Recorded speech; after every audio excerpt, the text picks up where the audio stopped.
Apart from the buzzword, DevOps holds a unique position in the software field. Even though many technologies evolved over time and vanished, this path doesn't seem like it might disappear very soon. People from all sorts of professions are willing to get their hands dirty and make a shift to this career. And one thing is for sure, DevOps is here to stay. And we will witness a large number of companies embracing this approach sooner or later. Having said that, I welcome all of you to this session on DevOps, and today we're going to discuss your roadmap to learning DevOps. But before we begin, let's look at our agenda for today. So, first of all, we're going to start out by introducing you to DevOps. We are going to talk a little bit about the necessity of DevOps and why a lot of the big companies are making the shift. Then, we are going to one by one cover in particular order the concepts you need to grasp, the skills you need to acquire to have an industry ready career in DevOps. We are going to talk about Python scripting, operating systems, how to set up your machine, setting up the environment, your server, so on and so forth, configuration management and change management, CI CD tools, as in continuous integration and delivery tools, monitoring software and automation, and finally, cloud platforms, before concluding with our final roadmap. So, without much ado, let's get started. So, what exactly is DevOps? Now, this is an approach that emphasizes communication and learning from a technical standpoint between software developers and IT professionals, like dev as in development and ops as in operations. So, apart from the collaboration of these two teams, DevOps also includes managing production environments while automating the deployment of software and infrastructure changes with utmost care and collaboration. At its core, DevOps means combining development and operations, as I had mentioned before, into one unified team. Through this, you get that continuous process of learning, knowledge sharing, and shared responsibilities that happen seamlessly between these two teams. This idea grew out of the agile methodology and first gained attention somewhere in early last decade. Now, it's not really a surprise why does a company need DevOps? Many departments in companies and enterprises are usually siloed and carry their own procedures, especially when it comes to a software powered organization. The developers will have no idea what is happening with the operations team and vice versa. And it creates a lot of confusion amongst teams and impacts the overall growth of the enterprise and individual productivity.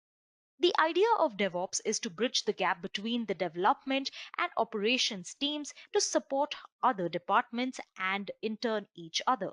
It's kind of like having a 50-foot top view of what is actually happening in this entire cycle. So the workflow within the organization is smooth. Now, this allows the companies to fail early and learn early and thereby quickly deliver software features and security updates. The ultimate goal here is basically to bring products or newer version of the same products faster to the market and with more quality and reliability. Now, one thing that I would like to make very clear right at the beginning is that DevOps is a cultural phenomenon rather than an individual job role. It's more of a team sport and cannot be done alone, kind of like field hockey and football. So try to approach this more as a practice or a system or an approach rather than a set of tools and technologies that you have to learn in order to get a job. But having said that, the understanding of certain technologies and tools such as Docker, GitHub, Kubernetes, Ansible, and Puppet, etc., is very necessary because that is what the companies are looking for when they are hiring somebody in various DevOps job profiles. But most of all, it's about learning the culture and the framework rather than tools. Now, a short summary of what you should know when you are planning to work in a DevOps environment includes a basic knowledge of scripting, programming, and framework. People coming from other departments to DevOps should understand what developers are trying to do in the development phase and then how they are managing the versions of their code, testing and integrating them as well as deploying them to the servers. And finally, how end users are getting the software to use. Once they understand how things are done theoretically and manually with no automation tools, the concepts will get clearer and easier with time. A DevOps engineer not just writes code or automates, but also has to know other related aspects, such as scripting, Linux, knowledge of different cloud providers, how the software development lifecycle works. It is also appreciated to have some familiarity with source control and versioning, understanding about infrastructure as code. All in all, the knowledge of DevOps pipeline and how it works, along with the tools which are involved in this particular pipeline, are always going to give you an edge in this cutthroat job market. Understanding of different DevOps success metrics like deployment frequency, lead time to change failure rate, time to restore services back, etc., is what you will be responsible for when you work in a DevOps environment.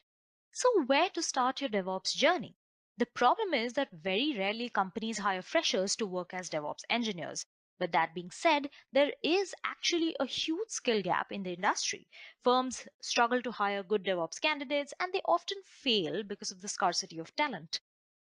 So while casually surfing through the internet, I came across this excellent page, the link to which I'll give in the end, which shows a couple of very useful roadmaps for web development, for full stack development, and DevOps engineer. It's really good in any sense and does not only highlight what is the role, but also talks about tools and technologies that you need to learn to cover the area. On top of that is extremely visually appealing, so you can just take a printout of it and stick it on your desk for easier reference. But though the roadmap is good and gives you a sense of what you should learn, it doesn't tell you how to learn and where to learn it. So, in order to complete that roadmap, we are going to go step by step and find out how you can learn the essential skills required to ace the game in DevOps. First of all, is more of a prerequisite, which is scripting. Obviously, and I assume that all of you definitely know that this was about to come. Now, if you didn't, don't worry. Now, you can learn a choice of languages, though I would strongly suggest that you learn at least one of the major general purpose programming languages. My bet is on Python because it is one of the easier ones to learn. A programming language will basically enable you to interact and manage the system resources, such as device drivers and memory devices, and also write software. A well written piece of code will be more versatile, portable, error proof, scalable, and optimized. And it's going to enhance your DevOps cycle, letting you be more productive with a high quality product. You may have to use many softwares and plugins for your CI/CD pipelines, which we are going to discuss further in this session. And you will be at your best if you have a good grip on a general purpose programming language.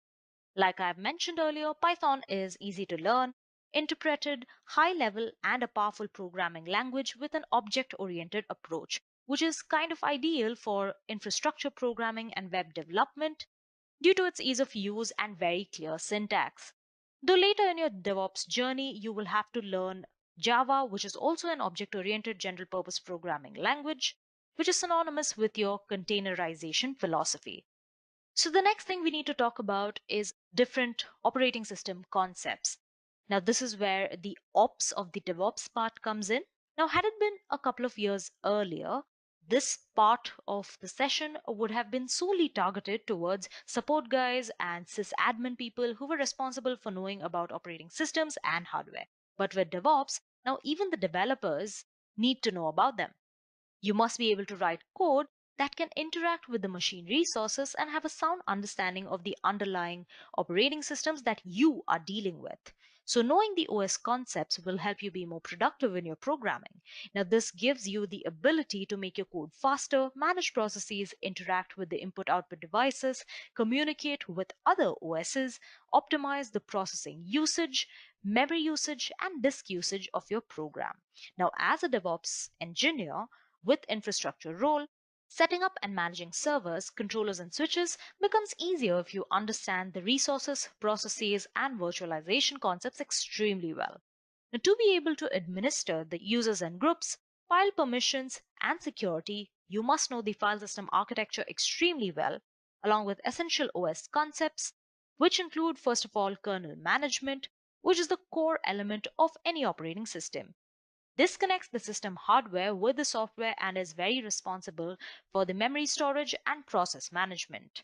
Apart from this, you also need to understand memory management, which is responsible for the allocation and deallocation of the system memory to various system resources to optimize performance of the system. Then you have device drivers management, which is a software program that controls the hardware device of the machine, as well as resource management, which again refers to the dynamic allocation and deallocation of the system resources, such as the kernel, CPU, memory, disk, and so on.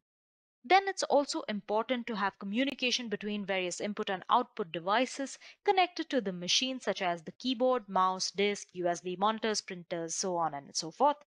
So you have to understand input output management.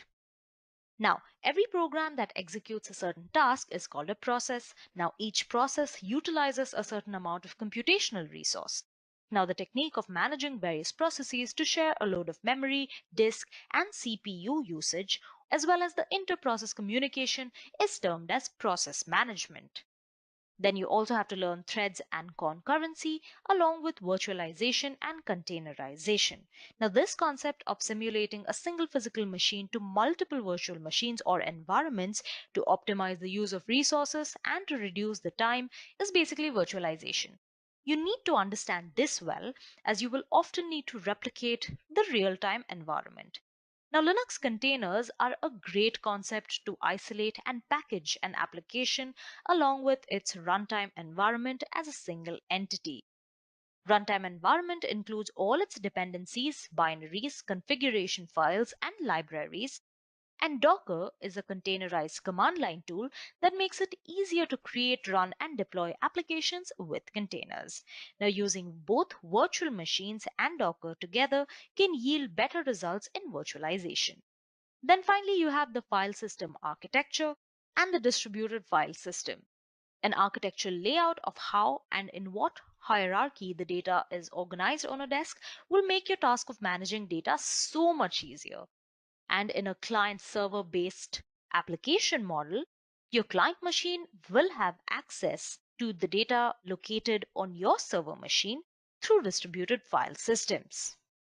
Now, for a DevOps guy or girl, it's really important to have a good command in the CLI, and knowing bash scripting or shell scripting and networking commands is extremely crucial.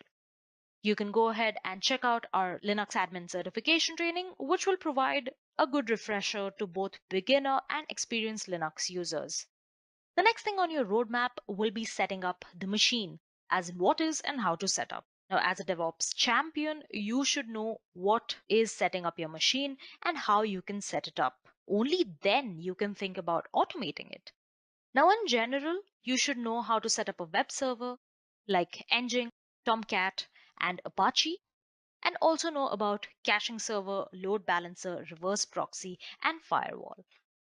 In a highly connected network of computers, it becomes essential to understand the basic concepts of networking and how to enforce security and diagnose problems. As a DevOps engineer, you will also be required to set up an environment to test networking functions, in addition to setting up continuous integration, delivery, and deployment pipelines for network functions.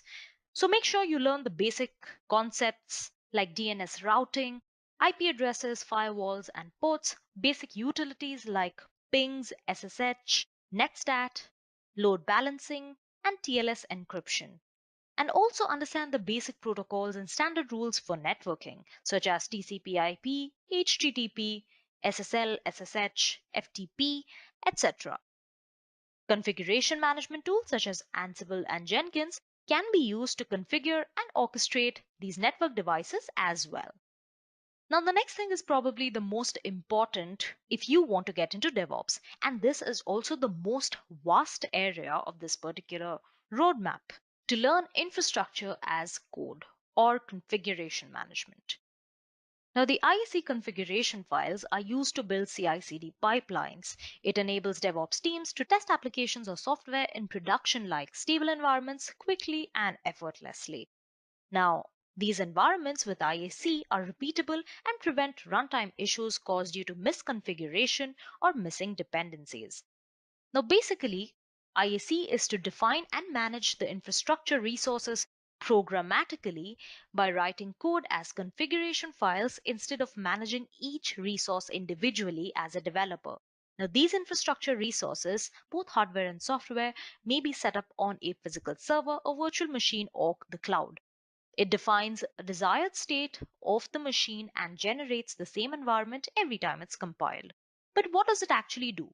Basically, this is responsible for three things: automation, versioning, and elimination of manual errors. Now, here, automation will reduce the overhead and the time spent, and by eliminating manual errors, your productivity will obviously increase. But the most important part here is configuration management or versioning. Now, IAC is a text file which can be version controlled, and this again leads to three things.